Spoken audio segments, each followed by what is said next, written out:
Welcome to Roaming with Restless Women, real talk with wise, dynamic women leaders. I'm your host, Julie Noonan, CEO and founder of Intuitive Wisdom Coaching, and I'm living my dream life. I live and work in my RV, coaching senior women leaders as they navigate corporate politics, family drama, and personal goals to live their own dream lives. These women are restless. They are never done seeking new opportunities, learning, and creating value in the world. If you'd like to apply to be on the show, stick around to the end and I'll let you know how. Let's go. Hi, and welcome back to Roaming with Restless Women.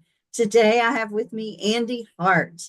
Andee is an energetic entrepreneur. She's a sales strategist, which is really cool in my opinion. She's a mentor, and she also has her own podcast, She Sells Differently. So put the notes in the bottom so you can go and check out her podcast too. While working as a sales executive for a Fortune 500 company, Andee started a passion project. We all have those. Heart Design Company, making candles in her own kitchen. Oh, that sounds wonderful. All right. So what started out as a side hustle with her candles and a handful of, local boutique businesses quickly blossomed into a wildly successful wholesale business and a storefront, which is really cool. Within a year, Andee was able to transition from her corporate career to a full-time entrepreneur due to her tenacity, engaging social media presence, and her countercultural strategies that enabled her businesses to thrive in competitive markets. Andee's mission now is to empower women to overcome sales anxiety and grow their businesses with integrity, grace, and humility. I am one that suffers horribly from sales anxiety. So I'm glad there's people like you in the world. So I'm so excited to have Andee with us today. So welcome, Andee. Thank you for coming on. Thanks, Julie. I'm so excited to be here. All right. So I want to hear about this candle making business. So let's Yes. start with that. I mean, what did you do in your corporate career first? And then you said you were a sales executive, but how did you start making candles and then think, hey, this could be a business?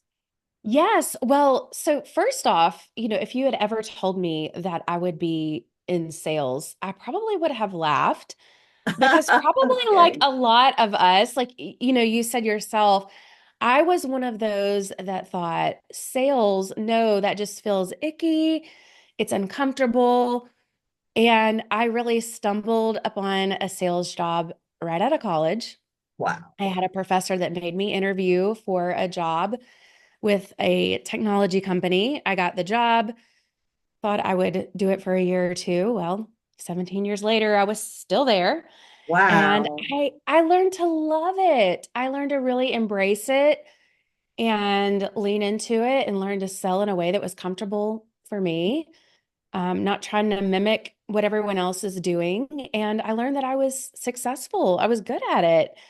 And you don't Right. have to, you know, be pushy or or uncomfortable with people, right? You can just lean into who God created you to be.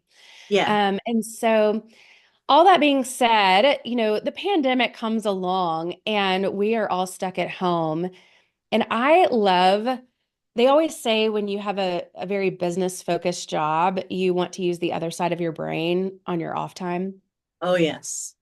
So I love creating, and I thought, I am here at home. I want to create beautiful candles. I'm going to learn how to make candles, and I'm going to give them to some friends and neighbors just to bless them while they're stuck at home. So I started making candles in my kitchen, and I had such great feedback that I thought, well, I'll create a website, start selling them. I am in sales after all, right? And Why not? so right. And I'm always one that thinks, what's the next thing? What's, bigger? And so I think that this was June of 2022 at this point, and I had been selling my candles for a while, but I thought, I want to see my candles on store shelves. I want to wholesale my candles. So I set a goal to be on four retailers by the end of 2022. Julie, by Wow. August, August, that was like 3 months later, I was in 120 retailers. No way. And Okay, we're not even talking like let me double that. Oh my gosh, that's wonderful. yes. And I think a lot of people are like, oh, that's amazing. But I still had a full-time job. I still had my corporate career. I don't know how So you did I was that. overwhelmed. I'm sure. And yeah, I had to stop taking orders. I hired someone full-time to take over candle making. And so that was the beginning of the end of my corporate career and the beginning of entrepreneurship for me, for sure.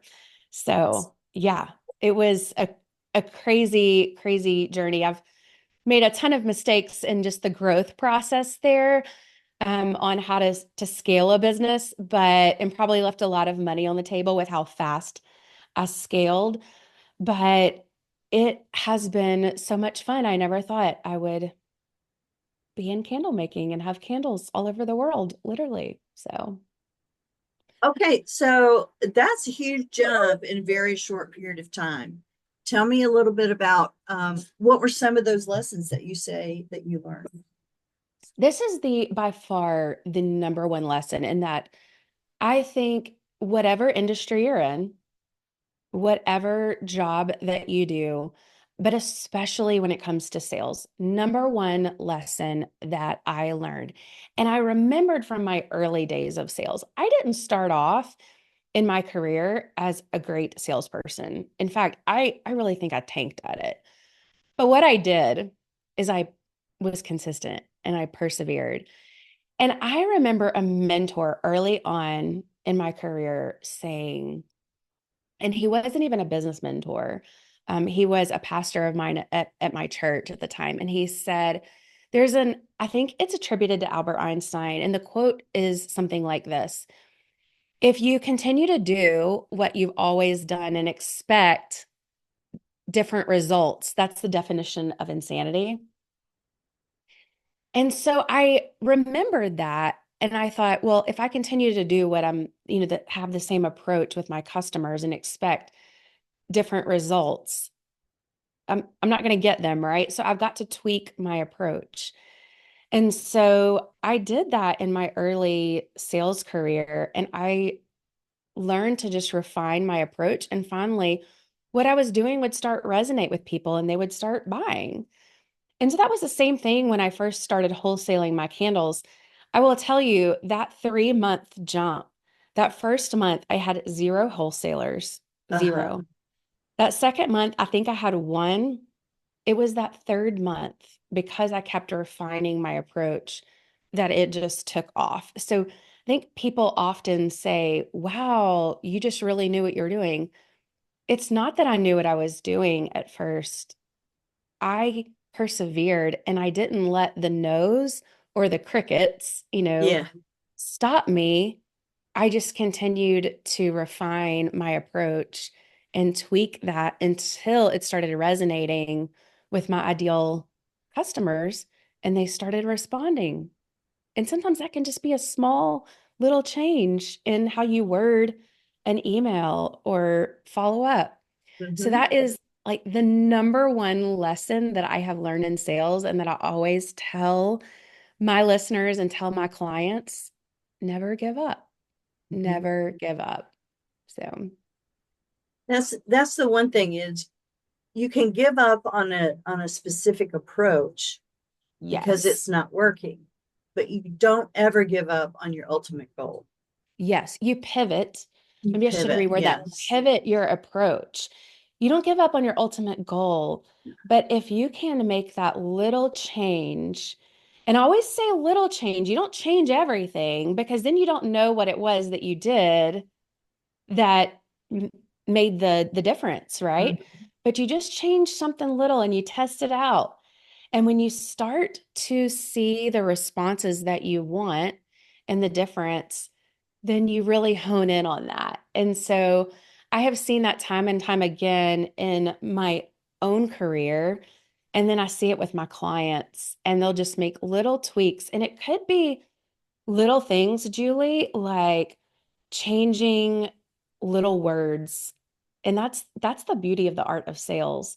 changing little words that you use in your emails to Mhm. make it more about a partnership instead of about you know? And Yes. so when you start, thinking more along the lines of just those little changes, then you'll start to see um, responses that you want. And it's really fun. It's really fun. It's kind of like a game that you play. I love Well, it. So, I think a lot of us would like for it to feel like a game. I know that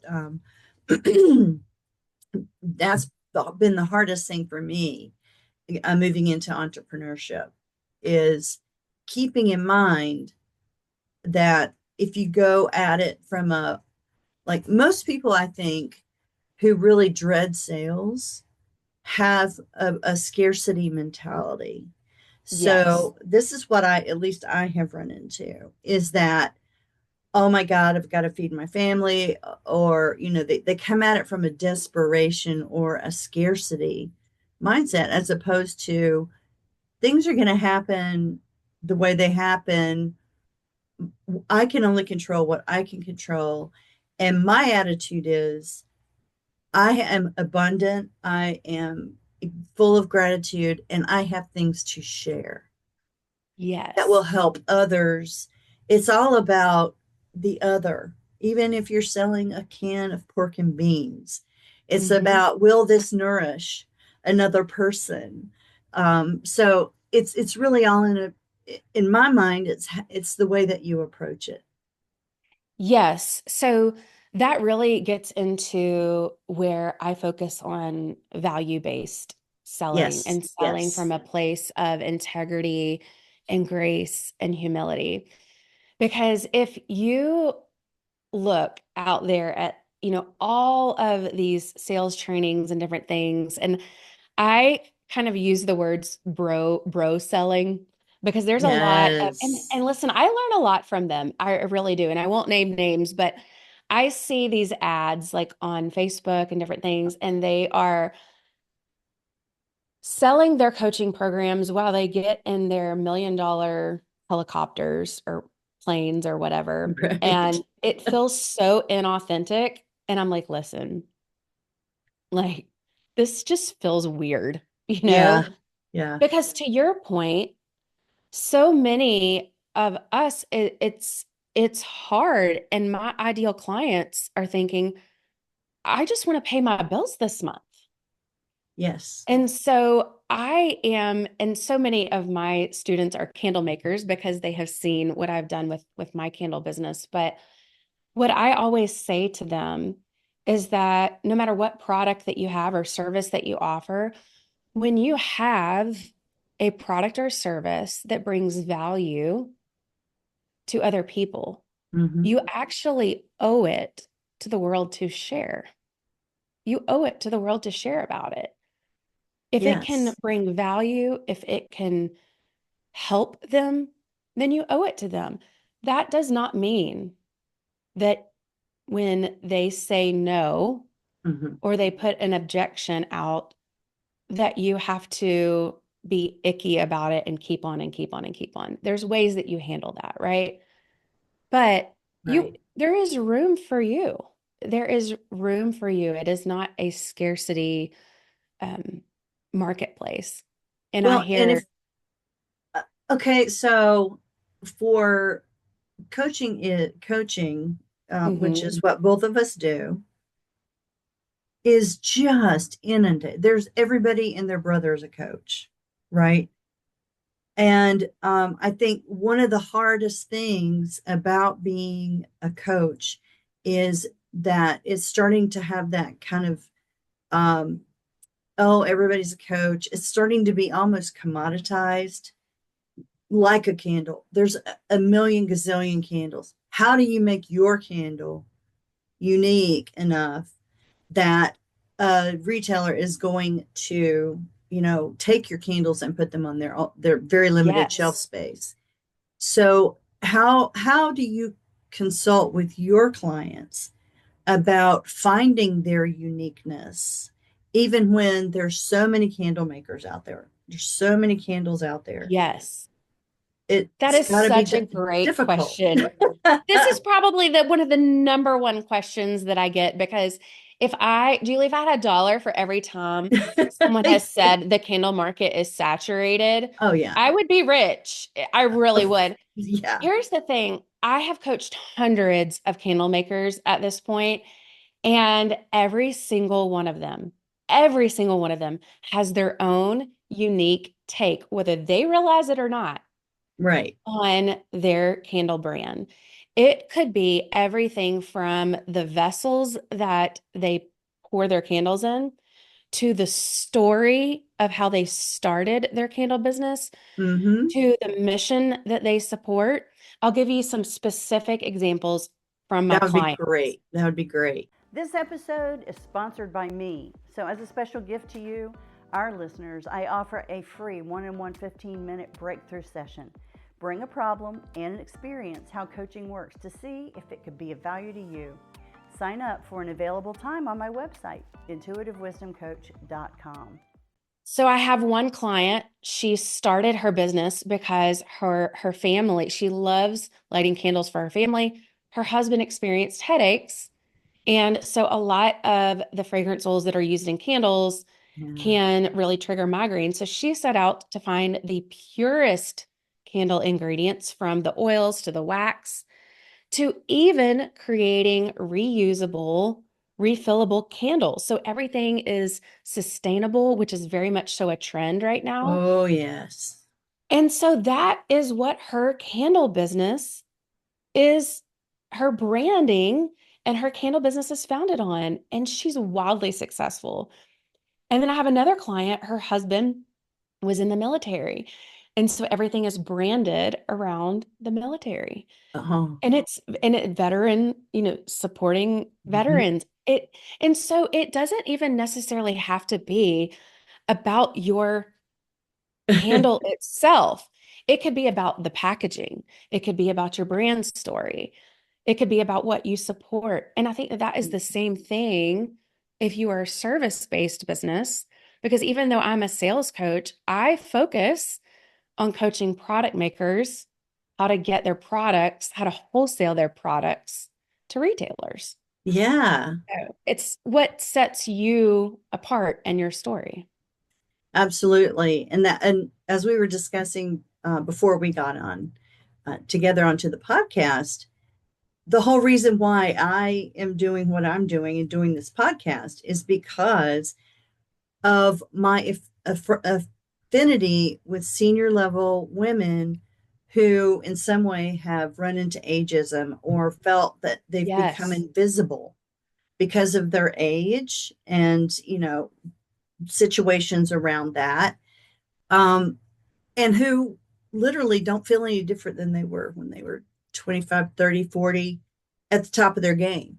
And frankly, a lot of people assume a lot of things. So I assume when I see candles, they're all the same, Right. right?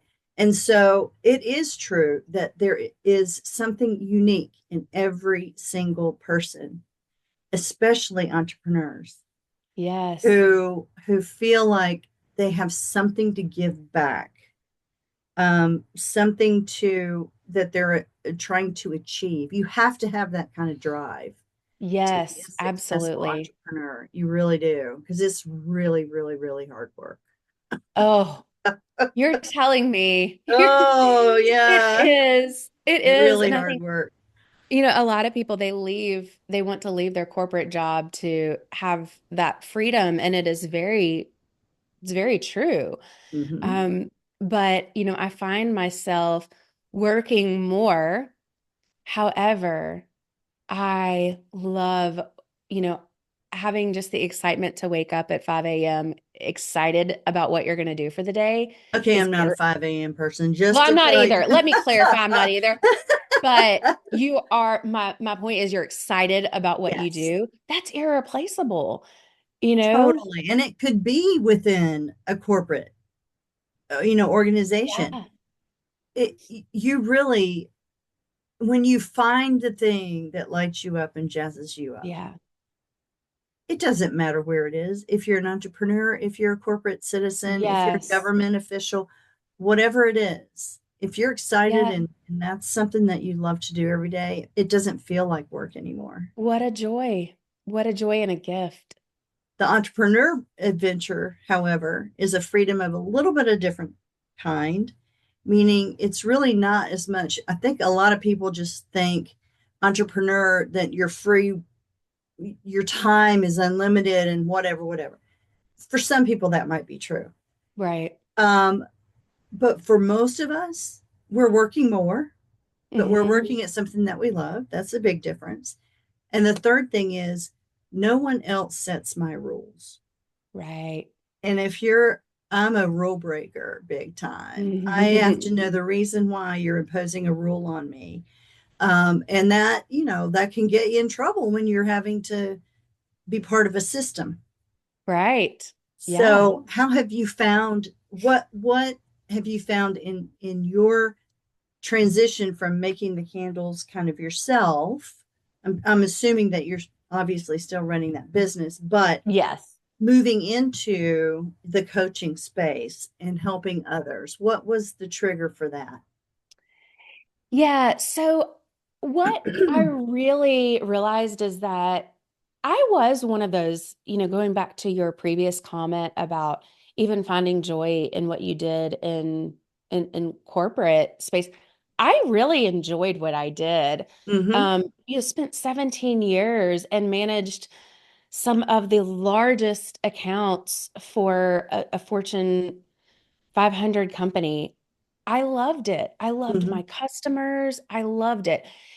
And I did not want to have all of those sales skills go to waste Right. or to just, be in the past. And I knew and I saw so many, especially women entrepreneurs, although I do have quite a few men clients, Yeah. um, I saw them have a fear of selling their products. And I was thinking to myself, your products are beautiful. They're beautiful. And Mm-hmm. I just have this passion for teaching them how to sell their products in a way that aligns with their values. And a lot of them think, well, I'm not extroverted, Andee. I can't do that. Some of the best salespeople I have ever met are the most introverted people.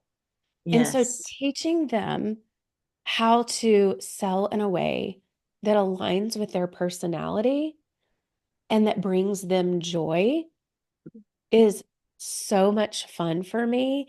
And that may look completely different than they ever thought.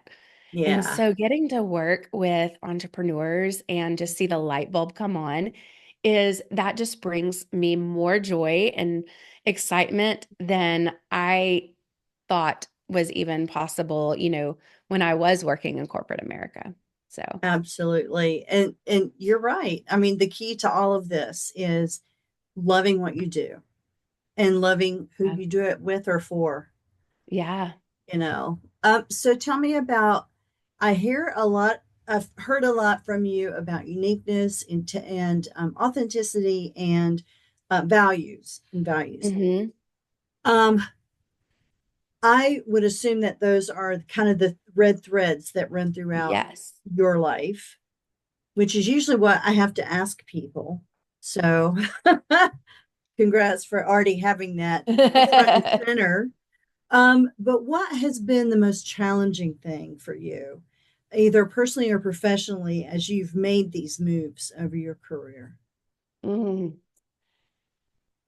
Yeah, I think one of the biggest challenges for me in moving into entrepreneurship is finding a healthy balance because we just talked about um you can work way more when you become Oh, an entrepreneur than you did in corporate America. And when you're in corporate America, I think it's easier somewhat to shut it off. mm-hmm. Close the laptop, put it away, especially like, for example, over the holidays that we just went through. I find myself Christmas Eve, I'm like, I'll get one more thing done. Yes. And I think for me, one thing that I have really recognized, I think especially as I have moved closer to family in the last few months, is that rest and time away is actually very productive. And I've really tried to set some healthy boundaries with my business. And it's something that I frankly struggle with because I am one of those, it's a perfectionist. I'm a Uh-oh. recovering perfectionist. I always feel like there's more that I could do. And I think the good thing is that I recognize that. I Yeah. am very aware of that about myself. And so I am really trying to set some healthy boundaries in my life to help prevent burnout Yeah. because it's a very real thing. And so that's probably one of my biggest challenges as I have moved into entrepreneurship is Yeah. just setting those boundaries and really having that mindset. Rest is productive and it's very, very healthy. I love that quote for sure. Rest is productive because Yes. I think those of us who were brought up in a corporate environment, particularly may not be your generate, maybe my generation more actually. If we weren't overwhelmed and stressed, we weren't working hard enough. Right?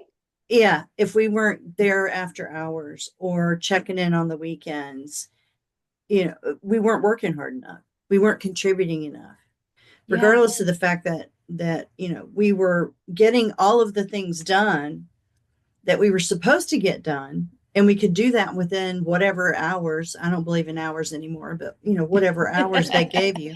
But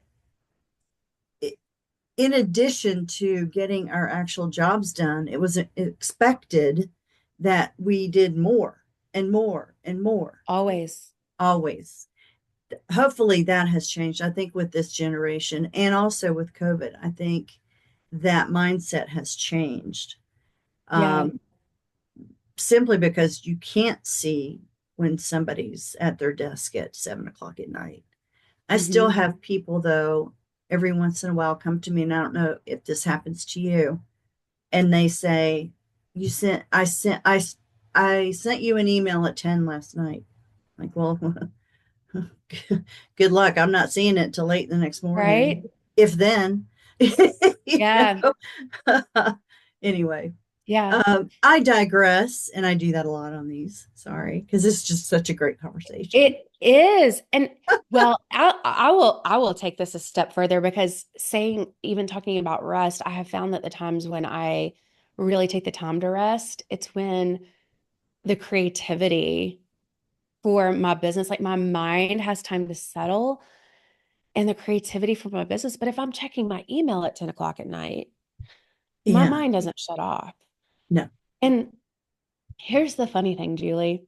It Hmm. was actually resting during COVID and finding time to be creative, which is how I started my candle company in the first place. Well, and like I So, said, my I started my company during COVID as well. I think that there are quite a few of us. Hey, we should start a new group. I started my company during COVID. right? I think we would have a great following there. Okay, so Yes. we are running out of time, unfortunately. But I have three questions that I ask at the end of every episode, and I'll give you a second. I can see you're struggling there a little bit. That's okay. I have it I have a too. little cold. Yep, yep, no problem. Take your time. All good. I can edit it out anyway. Thank you. Yeah, you're welcome. Yeah. Okay, so the first question is a little strange. If you could close your eyes, literally close your eyes. Oh, Okay, there we sorry. go.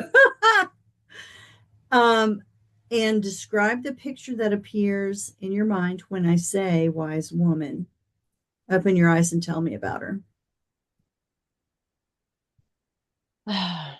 You know what first came to mind? What? Um, wisdom to me is, and so I am a Christian, and I Yeah. always think of wisdom, Proverbs 31. Mm-hmm. Proverbs 31 woman, and wisdom is described so beautifully there. A woman that is um, providing for herself and for her family. And she sews the cloth and she sells it to the merchant. And she greets others. She provides for the poor. So she's generous. She lays food on the table. She loves others well. And so I think a wise woman is um, someone that works with the gifts of her hands and the gifts that God has given her, but is also generous and blesses others with those gifts. I that is beautiful. That is beautiful. I love that. Okay. So, where do you like to roam? Oh, I love to travel. I love this question. So I will share this. It has always been a goal of mine to take a solo trip to Europe. Mm-hmm. And I finally did it. Like 6 months before I left my corporate job, I took a 2-week trip to Spain, and Oh, I went to an art retreat, which was just talk about rest and getting creative. And I met some fabulous people. It was actually just a bunch of women that were traveling there and wanted to learn art. And we stayed at a beautiful villa in Spain, right outside of Valencia. And so when I think of just roaming, we would go into Valencia and roam and sit and paint. And yes. I love painting. I actually painted this picture I was behind going to me. ask. And Yes. that's one of my like rest things now. And so when I think of roaming, I want to just take paints and roam and paint something beautiful. So, That sounds amazing. That sounds amazing. yeah. And so, last question, what makes you restless in a good way? Oh,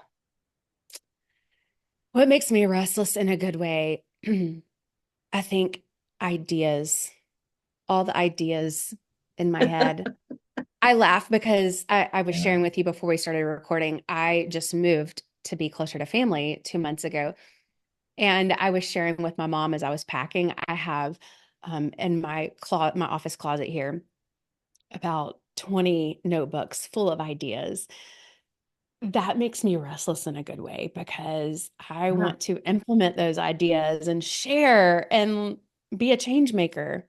So that makes me Right. restless in a That's good way. that's beautiful. The reason why I like the word restless, and although a lot of people take it in a negative way, hmm is to me, restless means I, I have so much that I Yeah. want to share. It's it's this need to pour out, this need to fix something or to help someone, or to, even if it's helping myself, take my dog for a walk, whatever it is. It's a Yeah. restless because I can't be still